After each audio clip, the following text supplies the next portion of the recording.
کیا دیکھ رہے ہو تم سب؟ خدا کے لیے اسے پکڑو ورنہ ایک خون اور ہو جائے گا۔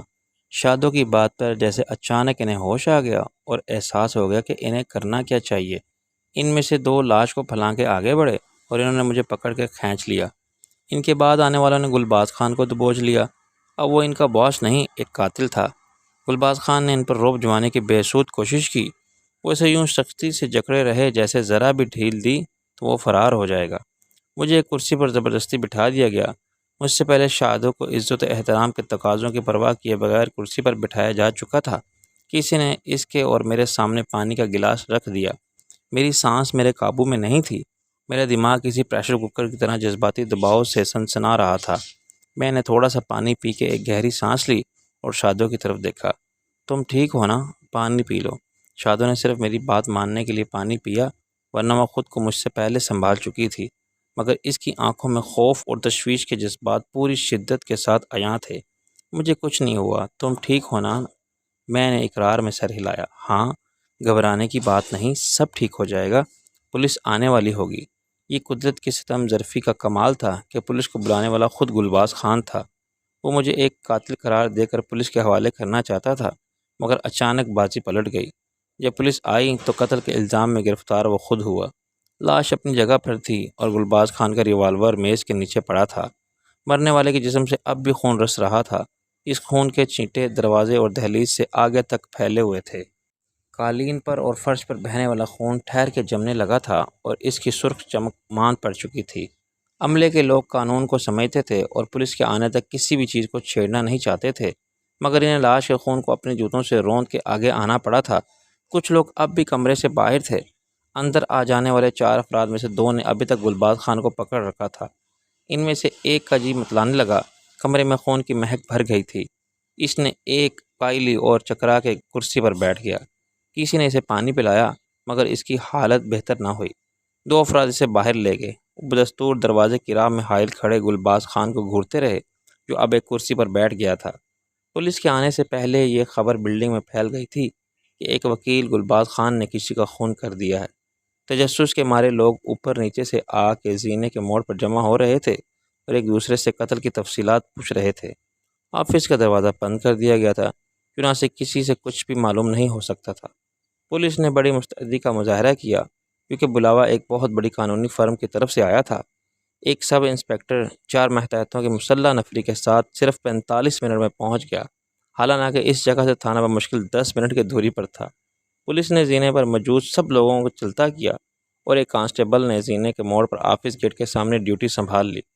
سب انسپکٹر، جس کی وردی کی پاکٹ پر اس کا نام عسکر علی لکھا ہوا نظر آ رہا تھا، 40-45 سال کا بے حسی کی حد ٹھنڈے مزاج والا جہاں دید شخص تھا۔ خون ریزی کے ایسے مناظر دیکھنا اس کے لیے روزمرہ کی بات تھی۔ شادو نے آہستہ سے کہا، ناصر، جو میں کہوں اس کی تردید مت کرنا۔ سب انسپکٹر کے اندر آ کے کہا، یہاں سے کوئی باہر تو نہیں گیا؟ شادو نے نفی میں سر ہلایا، نہیں انسپکٹر، سب موجود ہیں۔ جب تک میں اجازت نہ دوں کوئی جائے گا بھی نہیں۔ کسی چیز کو چھیڑا تو نہیں؟ اس نے لاش کو غور سے دیکھا۔ کون ہے یہ بندہ؟ ہمارے دفتر کا ایک چپراسی، شادو نے کہا۔ قتل کس نے کیا؟ انسپکٹر نے گلباز خان کی صورت دیکھی اور پھر ضابطے کی کارروائی کے لیے احکامات جاری کرنے لگا۔ اس نے وہیں بیٹھ کے جائے واردات کا نقشہ بنایا اور ایک سارے کاغذات پر ضروری تفصیلات کا اندراج کیا۔ اس نے قتل کے عینی گواہوں کے نام پوچھے، جو صرف 2 تھے، میں اور شادو۔ پھر اس نے لاش کو اٹھوا کے پوسٹ مارٹم کے لیے بھیج دیا۔ رات کے 9 بجے عملے کی باقی ارکان کو گھر جانے کی اجازت شادو کی سفارش پر ملی، جو کمرے میں موجود تھے۔ انہوں نے بھی اپنے بیان کو اصل حقائق تک محدود رکھا کہ وہ اپنے کام میں مصروف تھے۔ جب انہوں نے فائر کی آواز سنی، پھر برتن گرنے اور شیشہ ٹوٹنے کی آواز آئی، اس کے ساتھ ہی میڈم چلانے لگی، تم اپنا کام چھوڑ کے بھاگے۔ یہاں پہنچ کے ہم نے دیکھا کہ چپراسی مر رہا ہے، گولی نے اس کا سر پاش کر دیا تھا۔ ناصر صاحب اور گلباز خان گتھم گتھا ہو رہے تھے۔ انہوں نے دونوں کو کھینچ کے الگ کر دیا۔ اس سے زیادہ وہ کچھ نہیں جانتے۔ چپراسی کافی اور سینڈوچ لے کر میڈم کے کمرے میں گیا تھا اور فائر سے پہلے کسی نے کمرے سے کوئی اونچی آواز بھی نہیں سنی تھی۔ اب ہم جائیں؟ ان 4 افراد میں سے ایک ہمت کر کے کہا، جو واردات کے بعد سب سے پہلے کمرے میں پہنچے تھے۔ کہاں جائیں؟ تھانے دار نے غرا کے کہا، ابھی تو تفتیش شروع ہوئی ہے، تمہارا نام FIR میں آئے گا، عینی گواہ ہو تم بھی۔ دوسرے نے پریشانی سے کہا، ہم عینی گواہ کیسے ہو گئے؟ ہم نے تو صرف انہیں چھڑایا تھا، وہ بھی میڈم کے کہنے پر۔ زیادہ دلائل دینے کی ضرورت نہیں، یہ سب باتیں عدالت میں کہنا۔ بھائی ان کو لے جاؤ تھانے۔ تھانے دار نے دروازے کے باہر کھڑے کانسٹیبل کو حکم دیا۔ شادو نے کہا تھانے دار صاحب اس کا بیان کیا ہو گیا؟ جب ان کی ضرورت ہوگی تو یہ تھانے آ جائیں گے، اس کی ذمہ داری میں لیتی ہوں، ابھی آپ جانے دیں انہیں۔ دیکھو میڈم، ہم یہ تو نہیں کہہ سکتے کہ آپ کو قانون پتہ نہیں، لیکن اپنا کام ہم جانتے ہیں، تھانے دار نے ناگواری سے کہا۔ پھر معلوم نہیں شادو نے اسے کیا اشارہ کیا کہ تھانے دار کا رویہ بدل گیا اور اس نے شادو کی بات مان لی۔ جب کمرے میں صرف ہم 3 افراد رہ گئے تھے، تھانے دار نے دروازہ بند کر دیا اور گلباز خان کی طرف دیکھا۔ ہاں بھائی، بڑا چپ کر کے بیٹھا ہوا ہے تو وکیل صاحب، قتل کے بڑے مجرم پھانسی سے بچائے ہوں گے تو نے، اب تجھے کون بچائے گا؟ گلباز خان اب پوری طرح سنبھل چکا تھا۔ دیکھو سب انسپکٹر، مجھ سے ایسے بات مت کرو، بات تو کریں گے تھانے جا کے۔ تھانے دار گرم ہو گیا۔ تمہیں معلوم ہونا چاہیے کہ میں ایک بہت نامور وکیل ہوں، پولیس کے اعلیٰ افسر میرے دوست ہیں۔ گلباز خان نے ہاتھ فون کی طرف بڑھایا۔ خبردار، ایک قاتل صرف قاتل ہوتا ہے۔ سب انسپکٹر نے اپنی چھڑی اس کے ہاتھ پر ماری۔ قتل کیا ہے تو نے ایک غریب چپراسی کو۔ شادو نے کہا دیکھیے تھانے دار صاحب، اس قتل کی وجہ کوئی نہیں۔ اچھا جی، وہ تن سے بولا، آپ کو زیادہ پتہ ہے، یہ تو تفتیش کے بعد ہی پتہ چلے گا کہ معاملہ کیا تھا۔ چپراسی اور اس کی بیوی سے ناجائز تعلقات تھے یا بہن سے؟ شٹ اپ، گلباز خان نے چیخ کے کہا۔ غصے سے تھانے دار کا چہرہ لال ہو گیا۔ پتہ چل جائے گا صبح تک سب۔ شادو نے گلباز خان کو ہاتھ کے اشارے سے روکا۔ تھانے دار صاحب، آپ غلط سمجھ رہے ہیں، اس قتل کی وجہ اس لیے نہیں کہ یہ ایک حادثہ تھا۔ میں چونکا، مگر مجھے شادو سے پہلے ہی منع کر دیا تھا کہ میں اس کے بیان کی تردید نہ کروں۔ گلباز خان کی صورت پر بھی الجھن کے آثار عیاں تھے۔ معلوم نہیں شادو کیا چاہتی تھی۔ تھانے دار ہم سے زیادہ سیانہ ثابت ہوا۔ اس نے صورتحال کو قانون کے تقاضوں سے زیادہ سب کی سہولت اور فائدے کے ترازو میں تولا اور سمجھ لیا کہ عزت دار لوگ ایک باعزت تصفیہ چاہتے ہیں، اور ظاہر ہے عدالت انصاف کے باہر ایسا ہر فیصلہ صرف اسی صورت میں ممکن ہوتا ہے جب فریقین مل کے حقائق کا چہرہ بدلنے پر متفق ہو جائیں، یا پھر اخفائے راز کے لیے کسی بھی انتہا تک جانے پر تیار ہوں۔ تھانے دار نے کہا دیکھو جی، قتل تو ادھر ہوا ہے، طول خود تو چلا گیا چپ چاپ دنیا سے، اب میرا کام ہے قاتل کو پکڑنا اور قانون کے مطابق سزا دلوانا۔ مجھے قتل کی وجہ معلوم کرنی ہے، آلہ قتل کا سراغ لگانا ہے میں نے۔ شادو نے کہا یہ ٹھیک ہے کہ ریوالور گلباز خان کا تھا اور گولی بھی انہوں نے چلائی، مگر ایسا جان بوجھ کے نہیں کیا تھا انہوں نے۔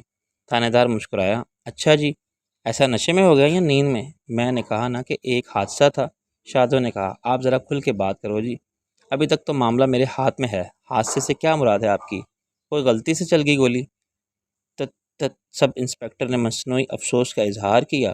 بندہ تو پھر بھی مر گیا جی، قتل تو ہو گیا نا۔ ہاں، بیچارہ چپراسی اس کی زد میں آ کے مارا گیا، کوئی اسے قتل کرنا نہیں چاہتا تھا، یہ ایک افسوسناک اتفاق تھا۔ شادو نے کہا ایک منٹ میڈم، چلاک تھانے دار نے اس کی بات کاٹ دی۔ یہ دوسرا بندہ بھی عینی گواہ ہے، کیا نام ہے ان کا؟ یہ میرے شوہر ہیں ناصر عظیم۔ شادو بولی۔ ہاں جی ناصر صاحب، آپ بتاؤ کیا ہوا تھا؟ آپ کیوں چپ شاہ کا روزہ رکھے بیٹھے ہو؟ میں نے کہا جو میری وائف نے بتایا وہ درست ہے۔ لو جی، ہم نے کب کہا کہ غلط ہے؟ مگر آپ کے منہ سے سننا چاہتا ہوں کہ میں یہ حادثہ کیسے پیش آیا۔ آپ نے تو ماشاءاللہ بڑی بہادری کا ثبوت دیا اور آلہ قتل چھین کر میز کے نیچے ڈال دیا۔ یہ بات سب نے کہی ہے اپنے بیان میں۔ میں نے شادو کی اور پھر گلباز خان کی طرف دیکھا۔ یہ ٹھیک ہے یار، کیا ٹھیک ہے؟ اچھا ہے آپ ادھر ہی بتا دو، ورنہ میں سب کو تھانے لے جاؤں گا، ساری رات میں یہاں نہیں بیٹھا رہ سکتا۔ تھانے دار کا پارا چڑھ گیا، وہاں پھر تسلی سے سب کے بیانات ہوں گے سب کے سامنے۔ میں نے کہا یہ اپنا ریوالور صاف کر رہے تھے۔ شادو کے چہرے پر تھوڑا سا سکون آ گیا۔ ان کو پتہ نہیں تھا۔ میں نے کہا کہ ریوالور کا سیفٹی کیچ ہٹا ہوا ہے۔ میڈم شاید کچھ کہنا چاہتی تھی۔ کیا اپنے وکیل صاحب کو پتہ نہیں تھا کہ ریوالور بھرا ہوا ہے؟ تھانے دار تن سے کرایا۔ میں نے کہا ایسا کیسے ہو سکتا ہے کہ جس کا ریوالور ہو اسے ریوالور ہاتھ میں لینے کے بعد وزن سے فرق پتہ ہی چل جاتا ہے؟ سیفٹی کیچ بھی ہٹانا پڑتا ہے، خود نہیں ہٹ جاتا؟ تھانے دار بولا۔ بس ہٹا ہوا تھا۔ شادو نے جھنجھلا کے کہا تم کو یہی لکھنا ہے اپنی رپورٹ میں کہ گولی بلا ارادہ چل گئی اور کچھ نہیں، اور مقتول کے وارث اور وہ مطمئن ہو جائیں گے، قانونی تقاضے پورے ہو جائیں گے۔ ایسا لکھنے سے سب انسپکٹر تیز ہو کے بولا یہ ٹھیک ہے کہ زندگی کی کوئی قیمت نہیں ہوتی، اور وہ چپراسی بھی اپنی فیملی کی اتنا ہی اہم تھا جتنا ہر باپ یا شوہر ہوتا ہے۔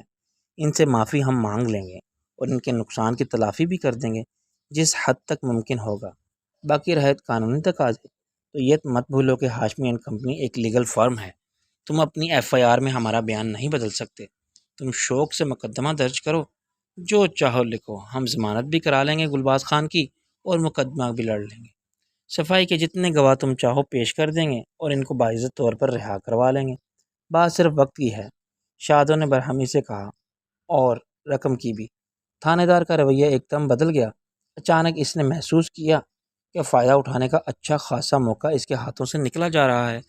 وہ خود بھی جانتا تھا کہ ایک معمولی حیثیت کے چپراسی کا خون بہا ان کے لیے کچھ بھی نہیں، جو معاشرے میں اپنی دولت مندی اور اثر رسوخ کی طاقت رکھتے ہیں۔ آپ تو بلا وجہ خفا ہو گئی میڈم، تھانے دار بولا۔ میں نے تو پہلے ہی عرض کی تھی کہ آپس کی بات ہے، مگر مجھے وکیل صاحب کو اپنے ساتھ تو لے جانا ہی ہوگا نا، ضابطے کی کارروائی کے لیے۔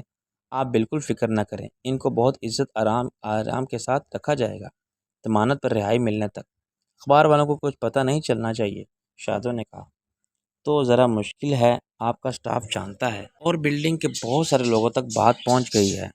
کل صبح کے اخبار میں کچھ نہیں آ سکتا۔ کل آپ ہر کرائم رپورٹر سے معاملہ طے کر لیں، اگر وہ خبر دے تو نام نہ لکھے، شادو نے کہا اور اپنی میز کی ایک دراز کھولی، پھر اپنے پرس میں دیکھا اور بہت سے نوٹ میز پر ڈال دیے۔ میرے اندازے کے مطابق وہ 50,000 یا اس سے بھی زیادہ رقم کے نوٹ تھے۔ اس وقت یہی ہیں، شادو نے کہا۔ چلو جی، باقی پھر صحیح۔ تھانے دار نے انتہائی بے شرمی اور ڈٹائی کے ساتھ نوٹ سمیٹ لیے۔ اپنے وکیل صاحب اگر گھر میں کسی سے بات کرنا چاہیں تو ضرور کریں، لیکن گھر والوں کو ذرا اپنے طریقے سے سمجھا دیں کہ شور شرابہ نہ کریں۔ یا ایسا کیوں نہ کرتے آپ؟ ابھی چلتے ہیں آپ کے دولت خانے کی طرف، آپ ان سے مل لیں اور سامنے بات کر لیں۔ گھر سے کچھ لینا ہے تو ساتھ لے جائیں، میرا مطلب ہے کپڑے اور ضرورت کا سامان۔ بے شک کھانا کھا لیں اور کھانا پہنچانے کے لیے بھی کہہ دیں۔ گلباز خان سر جھکائے بیٹھا تھا۔ شادو کے رویے نے اس کے جارحانہ رویے کی آگ پر پانی ڈال دیا تھا، اور اب وہ صرف شرمندہ تھا۔ اس میں نظر ملانے کی اخلاقی جرات بھی نہ رہی تھی۔ سب انسپکٹر اٹھا، پھر خیال آیا، سر جی چلیں۔ گلباز خان اٹھا، اس نے شادو کی طرف دیکھا۔ آئی ایم سوری، شادو نے دوستانہ اور ہمدردانہ مسکراہٹ کے ساتھ کہا۔ جو کچھ ہوا غلط فہمی کا نتیجہ تھا، اسے بھول جاؤ گلباز خان، ہم اچھے دوست اور پارٹنر ہیں اور رہیں گے۔ تھینک یو، لیکن مجھے کچھ اور کہنا تھا۔ اس نے میری طرف دیکھا۔ ہم بعد میں بات کریں گے گلباز خان۔ شادو بہت پرسکون تھی۔ آئیے وکیل صاحب، سب انسپکٹر نے اپنی طرف کھینچ لیا۔ ٹھہرو، گلباز خان اپنے بازو چھڑا لیا۔ مجھے ناصر سے ایک بات ابھی کہنی ہے۔ اس وقت تم اپنی خوش قسمتی سے بچ گئے ہو، ورنہ پولیس کو میں نے بلایا تھا۔ تمہیں شکر گزار ہونا چاہیے اپنی بیوی کا۔ میں نے کہا، بندے کو صرف خدا کا شکر گزار ہونا چاہیے۔ جب وہ باہر چلا گیا اور دروازہ اس کے پیچھے بند ہو گیا تو شادو نے ایک گہری سانس لی اور اپنا سر پیچھے کر کے آنکھیں بند کر لی۔ Are you all right dear? میں نے قریب جا کے اس کے ماتھے پر بوسہ دیا، اور ناصر، خدا کے لیے مجھے یہاں سے لے چلو۔ اس نے میرا ایک ہاتھ تھام کے اپنے رخسار سے لگایا۔ وحشت ہو رہی ہے مجھے اتنی کہ پاگل ہو جاؤں گی۔ اوکے چلو اٹھو۔ میں نے اسے سہارا دے کر کھڑا کیا۔ باہر کوئی ہے؟ نہیں ہے تو دروازے تک پہنچ کے رک گئی، کیونکہ آگے خون تھا، جب اس سرخ قالین پر بھی سیاہ دبے کی طرح نظر آ رہا تھا۔ کم آن، ڈرنے کی کوئی بات نہیں، میں نے کہا، لیکن وہ اسی طرح دہشت زدہ سی کھڑی تھی۔ خود مجھے اس خون پر سے جوتوں سمیت گزرتے ہوئے کراہیت محسوس ہو رہی تھی، مگر یہ ناگزیر تھا۔ اس پر سے گزرے بغیر ہم باہر نہیں نکل سکتے تھے۔ اگر میں اکیلا ہوتا تو ایک لمبی جمپ لگا کے کمرے کو ریڈ اور صاف جگہ پر پہنچ جاتا، مگر شادو کے لیے یہ ناممکن تھا۔ اس نے اونچی ایڑی والی سینڈل پہن رکھی تھی اور انہیں اتار کے بھی وہ چھلانگ نہیں لگا سکتی تھی۔ میں نے اسے اٹھا لیا، اسی طرح اپنے بازوؤں میں اٹھا کے میں اسے اندر لایا تھا۔ یہ 3 گھنٹے پہلے کی بات تھی، مگر 3 گھنٹوں میں مجبوری کی نوعیت میں فرق آ گیا تھا۔ آتے وقت وہ بیماری کے دورے سے اس قابل نہ تھی کہ اپنے پیروں پر کھڑی رہ سکتی، اور جاتے وقت اس کے اعصاب شکستہ تھے۔ اس کا وزن مجھے محسوس بھی نہیں ہو رہا تھا، لیکن میں خون پر سے احتیاط کے ساتھ گزرا۔ خون کی چکناہٹ میرے جوتے کے سول پر آ گئی تھی، اور میں پھسل جاتا تو اسی خون پر ہم دونوں ایک ساتھ گرتے۔ ہمارے کپڑوں پر خون لگ جاتا تو ہمارے نیچے کھڑی ہوئی اپنی کار تک پہنچنا بھی مشکل ہو جاتا۔ کورڈ میں پہنچنے کے وہ میری گود سے اتری۔ زینے اور لفٹ کی طرف کھلنے والے سد دروازے تک دونوں جانب کے چاروں کیبن بند تھے۔ یہ ماتحت عملے کے لیے بنائے گئے تھے، اور ہر کیبن میں 2 افراد کے لیے میز کرسی ڈال دی گئی تھی۔ وہ سب جاتے وقت اپنے اپنے آفس مقفل کر گئے تھے۔ صرف گلباز خان کا کمرہ کھلا ہوا تھا، جو شادو کے کمرے کے طرح سد دروازے کے بالکل سامنے اور راہداری کے آخر میں تھا۔ پورے آفس کے ہر دروازے، الماری اور میز کی درازوں کے تالوں کی چابیوں کا مکمل سیٹ صرف شادو اور گلباز خان کے پاس تھا۔ ماتحت عملے کے پاس اپنے اپنے کیبن کی چابیاں تھیں، اور بلڈنگ کے چوکیدار کے پاس ہر آفس کے باہر والے دروازے کی چابی موجود رہتی تھی۔ شاہدن نے گلباز خان کی کرسی پر بیٹھ کے ایک دراز کھولی۔ ناصر، پلیز ذرا میرے آفس کی چابیاں نکال دو۔ ایسی ہی میز ہے اور اس دراز میں ہوں، لیکن درازیں اور الماریاں سب لاک ہیں۔ یہ دیکھ لینا اور پھر کمرہ لاک کر دینا۔ جب میں چند منٹ کے بعد واپس آیا تو وہ کسی سے فون پر بات کر رہی تھی۔ وہ انتہائی متحدر اور خستہ حال لگ رہی تھی۔ میں چاہتا تھا کہ اسے جلد از جلد اس ماحول سے نکال کے لے جاؤں۔ اس پر بیماری کے حملے نے مجھے متفکر کر دیا تھا۔ معلوم نہیں اس کے ناتواں وجود میں اب زندگی لڑنے کی توانائی کا کتنا ذخیرہ باقی رہ گیا تھا۔ آفس میں پیش آنے والے واقعات سے اسے شدید ذہنی اور جذباتی صدمہ پہنچا تھا، مگر وہ اپنی قوت ارادی کے بل پر حالات کا مقابلہ سکون اور دل جمی سے کرنے کی بھرپور کوشش کر رہی تھی۔ ایک عام صحت مند انسان کے مقابلے میں اس کی قوت برداشت کی حد بہت کم تھی۔ وہ کسی بھی وقت کولیپس ہو سکتی تھی۔ اس نے فون رکھ دیا۔ بس 5 منٹ، ایک ضروری کام ہے، چھوٹا سا۔ شادو، چھوڑو ساری فکریں، لعنت بھیجو اس چھوٹے سے ضروری کام پر۔ تم دیکھو تمہاری حالت کیا ہو رہی ہے۔ میں ٹھیک ہو جاؤں گی۔ وہ میرا دل رکھنے کے لیے مسکرائی۔ بعض اوقات کتنی مایوسی ہوتی ہے جب کسی وجہ کے بغیر کوئی تدبیر الٹی ہو جاتی ہے، کوئی منصوبہ ناکام ہو جاتا ہے۔ آدمی سمجھتا ہے کہ اس نے پہاڑ کی چوٹی کو سر کر لیا، مگر آخری قدم پر اچانک کچھ ہو جاتا ہے۔ ایک معمولی سا کنکر آ جاتا ہے پاؤں کے نیچے، یا کوئی پتھر جگہ چھوڑ دیتا ہے، اور پھر واپس ہزاروں فٹ کی گہرائی تک کنکروں پتھروں کے ساتھ نیچے پہنچنے والا آدمی ساری امیدوں اور خوابوں کے ساتھ بکھر جاتا ہے۔ وہ مجھ سے نہیں، اپنے آپ سے ہم کلام تھی، کیونکہ اس کی نظریں مجھ پر جمی ہونے کے باوجود کہیں خلا میں دیکھ رہی تھیں۔ میرا دل درد کے شکنجے میں آ گیا۔ کیا وہ اپنی زندگی کا المیہ سنا رہی تھی؟ بات کا رخ پلٹنے کے لیے میں نے کہا، یہ گلباز خان کو اچانک کیا ہو گیا تھا؟ اس نے سر ہلایا۔ میں اس کی بات کر رہی تھی۔ ہم نے تو سوچا تھا کہ یہاں آگے بڑے دوستانہ اور خوشگوار ماحول میں سارے معاملات طے کر لیں گے۔ اسے آفر دیں گے کہ وہ ہاشمی اینڈ کمپنی خرید لے، اور اس کا مالک بن جانے کے بعد چاہے تو اسے گلباز خان اینڈ کمپنی بنا لے۔ اس نے پوری بات سنی ہی نہیں۔ میں نے کہا، ایسا لگتا ہے کہ وہ پہلے سے اندیشوں کا شکار تھا۔ تم سے میری شادی کی خبر سن کے اس نے اندازہ کر لیا ہوگا کہ اب حالات کا کیا رخ اختیار کریں گے۔ شاید وہ سوچ میں پڑ گئی۔ لیکن ناصر، یہ قتل کا الزام میری سمجھ میں نہیں آیا۔ آخر وہ بھی وکیل ہے، یہ جانتا ہے کہ بے بنیاد الزامات عائد کرنے سے کچھ نہیں ہوتا۔ وہ چاہے خود تمہیں کتنا بھی ناپسند کرے، یہ تو معلوم ہے اسے کہ تم میرے شوہر ہو، میری پہلی اور آخری محبت ہو۔ شاید یہ مایوسی اور فرسٹریشن کی انتہا تھی۔ رقابت کی، حسد اور احساس ذلت کی شکست کا رد عمل تھا۔ شکست کیسی؟ رقابت کس سے؟ میں سمجھی نہیں۔ میں نے کہا، ممکن ہے اس نے تم سے کچھ توقعات وابستہ کر لی ہوں۔ تمہارے ساتھ خلوص اور ہمدردی کا رویہ بے غرض نہ ہو۔ اس کے ذہن میں ہاشمی صاحب کی موت کے بعد یہ خیال ایک یقین کی صورت اختیار کر گیا ہو کہ ایک نہ ایک دن وہ خود کو تمہارا قابل اعتماد دوست، مضبوط سہارا اور بالآخر پرستار ثابت کر دے گا، اور تم جو اس کی بزنس پارٹنر ہو، اسے اپنا لائف پارٹنر قبول کر لو گے۔ یہ تم کیا بک رہے ہو؟ ایسا فضول خیال کیسے آ سکتا ہے اس کے ذہن میں؟ وہ شادی شدہ ہے۔ میں نے کہا، کیا ایک اور شادی اور بھی کر سکتا ہے کسی بیوہ سے؟ مذہب، قانون یا معاشرے کے لیے ناقابل قبول ہو سکتی تھی۔ اسے ایک نیکی سمجھا جاتا ہے۔ ایسے بھی اسے بہت خوش فہمی ہوگی اپنے بارے میں۔ وہ ہاشمی صاحب کے مقابلے میں بہت کم عمر، ہینڈسم اور صحت مند ہے۔ اس کے پاس کسی بھی چیز کی کمی نہیں، تعلیم، عزت، دولت، لیکن میں پھر بھی بیچ میں ٹپک گیا۔ حالانکہ میرا نام بھی تمہاری کتاب زندگی سے خارج ہو چکا تھا، کسی کو بھی یاد نہیں تھا۔ میں گزر جانے والے وقت کی طرح تھا۔ وہ دم بخود بیٹھی رہی۔ شاید ایسا ہی ہوگا، یہی وجہ ہو سکتی ہے گلباز خان کے پاگل پن کی۔ مگر ناصر، تم نے تو کسی کو قتل نہیں کیا۔ ابھی تک میں نے کتنی بار سوچا، عہد کیا اپنے آپ سے اور قسم کھائی۔ ایک میرے ہم نام دوست ناصر کا چچا تھا، اس کے بعد ہاشمی صاحب تھے۔ شادو نے میری ادھوری بات پوری کی۔ میں نے ایک گہری سانس لی۔ ہاں، وہ بھی تھے، اور حقیقت یہ ہے کہ میں سب سے زیادہ نفرت انہی سے کی، اور ابھی کچھ عرصہ پہلے چھوٹے بڑے مالک برادران تھے۔ ان سب کو قتل کرنا میرے لیے کار ثواب کا درجہ رکھتا تھا۔ بڑا سکون ملتا مجھے ان کی جان لے کے، لیکن ہر خواہش کی راہ میں کوئی نہ کوئی خیال حائل ہوتا رہتا۔ ہاشمی صاحب اس لیے بچ گئے کہ مجھے تمہارے خیال نے روک لیا تھا۔ انہیں قتل بھی تم میری وجہ سے ہی کرنا چاہتے تھے، وہ بولی۔ ہاں، مگر اس خیال نے روک لیا کہ پھر تم مجھ سے نفرت کرنے لگو گی۔ تم کہو گی کہ یہ محبت نہیں، ہوس تھی، جسم حاصل کرنے کی خواہش تھی، ورنہ اپنے محبوب کو دکھی کون کرتا ہے۔ وہ سحر زدہ سی مجھے دیکھتی رہی۔ عجیب باتیں ہیں تمہاری بھی۔ میں نے کہا یہ ملک برادران بھی صرف تمہاری وجہ سے بچ گئے، حالانکہ انہیں قتل بھی میں تمہاری وجہ سے کرنا چاہتا تھا، تم نے مجھے قسم دے کے روک لیا۔ خیال کا کیا ہے، مجھے یتیم خانے کے ایک چشم صوفی کو قتل کرنے کا خیال اکثر آتا اور میں شاہ جی کو قتل کرنے کا سوچتا تھا، مگر قتل کوئی نہیں کیا میں۔ پھر گلباز خان نے کس یقین کی بنیاد پر پولیس بلا لی تھی، یہ میں اس سے ضرور پوچھوں گی کسی دن۔ شادو نے میرے پیچھے دیکھا۔ ناصر جا کے باہر کا دروازہ کھولو، وہ آیا۔ سبحانی میں نے بلایا تھا اسے۔ سبحانی ایک جونیئر وکیل تھا، 24-25 سال کا جوان، جس کی صورت پر سختی حالات کی تحریر آج بھی پڑھی جا سکتی تھی۔ اس کی صحت اچھی نہیں تھی اور گہرے سانولے رنگ کے چہرے پر جھائیاں تھیں۔ وہ کچھ جھنپا ہوا، مظلوم اور احساس سے کمتری کا مارا ہوا لگتا تھا۔ اس کی غمزدہ متانت اس کی عمر سے کوئی مناسبت نہیں رکھتی تھی۔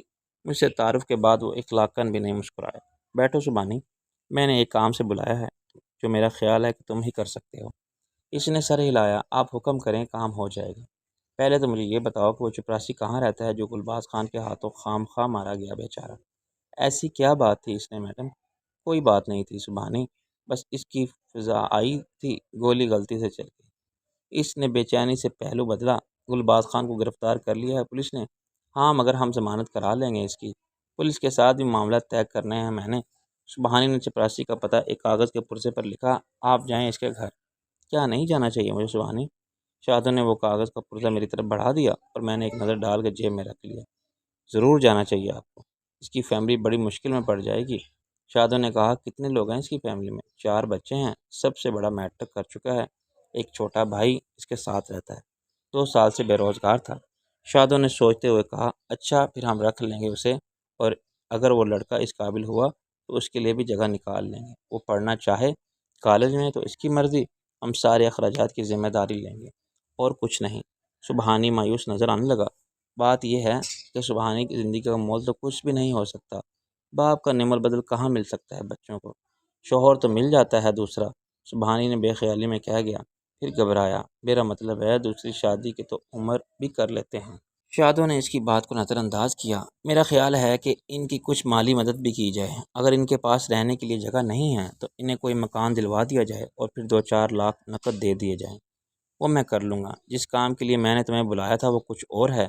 آپ بتائیے مجھے کیا کرنا ہوگا؟ شادو نے کہا، تم میرے کمرے کی صفائی کرا سکتے ہو، نیچے چوکیدار ہوگا، اسے کہو کہ کسی کو مدد کے لیے بلائے، تم صرف نگرانی کرو۔ پہلے تو میرے کمرے سے کارپٹ نکالنا ہے، میں نکلوا دوں گا۔ کیا اسے آپ کے گھر پہنچا دوں؟ شادو نے گھبرا کے کہا، نہیں بھائی، اسے پھینکوا دو کہیں، جلوا دو، یا چوکیدار کو دے دو، وہ دھو کے استعمال کرنا چاہے تو اس کی مرضی۔ کارپٹ ہٹا کے فرش کو صاف کرانا ہوگا۔ رات کے وقت یہ کام آسانی سے ہو سکتا ہے، پانی بہہ کے زینے میں جائے گا، صبح تک بالکل خشک ہو جائے گا۔ آپ جیسا چاہتی ہیں ویسا ہی ہوگا۔ اس کے بعد کل صبح جب بازار کھلے تو کسی کارپٹ ڈیلر کو بلاؤ اور اس سے کہو کہ کمرے میں نیا کارپٹ ڈال دے۔ میز رہے اپنی جگہ مگر کرسیاں نہیں ڈال دو۔ کر لو گے یہ سب کام؟ بالکل کر لوں گا، آپ مطمئن ہو جائیں۔ شادو اٹھ کھڑی ہوئی، پھر میں جاتی ہوں، آفس کی چابیاں اپنے پاس رکھنا۔ یہ لو 10,000 ہیں۔ اس نے اپنے ہینڈ بیگ میں سے 100 کے نوٹوں کی ایک گڈی نکال کے میز پر ڈال دی۔ یہ کم ہے، کارپٹ اور فرنیچر والوں سے کہنا ہے شام کو بل لے آئیں، ہم چیک دیں گے۔ رائٹ۔ نیچے گاڑی تک پہنچتے ہوئے شادو ہانپ گئی۔ میں نے اس کو گاڑی میں بٹھا کے کہا، بس اب آج رات اور کچھ نہیں کرو گی تم آرام کی ضرورت ہے۔ اس نے ایک گہری سانس لی۔ آرام؟ کچھ دن کی بات ہے ناصر، پھر تو آرام ہی آرام ہے۔ میں نے اسے غور سے دیکھا۔ وہ گاڑی کی سیٹ سے سر لگائے آنکھیں بند کیے بیٹھی تھی، اور نکاہت اس کے چہرے پر کسی بے برگ و بادرخت کا تاثر دیتی تھی جس کو دیمک نے اندر سے بھی کھوکھلا کر دیا تھا۔ اس حالت میں وہ مزید تفکرات اور مصروفیات کی متحمل نہیں ہو سکتی تھی۔